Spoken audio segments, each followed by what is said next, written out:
Google பேல வந்து நீங்க யாருக்காச்சும் அமௌண்ட் வந்து சென்ட் பண்ணலாம் அப்படின்னு வந்து பாப்பீங்க. அப்போ வந்து அமௌண்ட் வந்து சென்ட் ஆகாது. லோடிங் வந்து ஆகிட்டே இருக்கும்.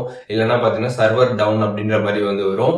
இந்த மாதிரி ஒரு ப்ராப்ளம்லாம் ஃபேஸ் பண்றீங்க அப்படின்னா அதை எப்படி ஃபிக்ஸ் பண்றது அப்படிங்கறத பார்க்க போறோம். பாக்குறதுக்கு முன்பாக சேனலை வந்து சப்ஸ்கிரைப் பண்ணிருங்க.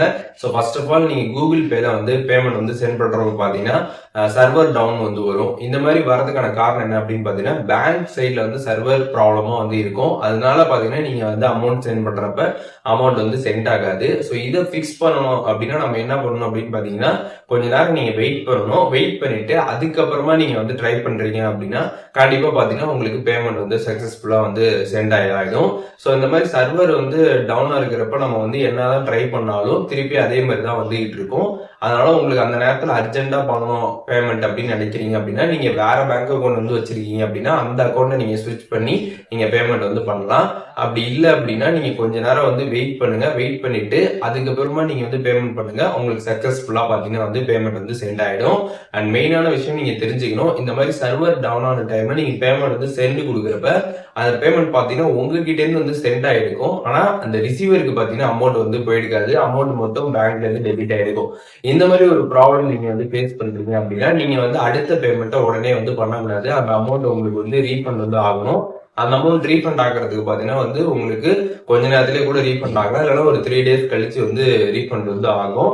அதனால அதையும் நீங்க வந்து தெரிஞ்சுக்கோங்க. அமௌண்ட் வந்து டெபிட் ஆயிட்டு அவங்களுக்கும் சென்ட் ஆகாம இருக்குது அப்படின்னா நீங்க வந்து திருப்பி திருப்பி அடுத்தடுத்த பேமெண்ட் வந்து எதுவும் பண்ணாதீங்க. அந்த ப்ராப்ளம் சர்வர் ப்ராப்ளம் ஃபிக்ஸ் ஆனதுக்கு அப்புறம் நீங்க பொறுமையா அந்த அக்கௌண்ட்ல இருந்து அமௌண்ட் வந்து சென்ட் பண்ணி பாருங்க.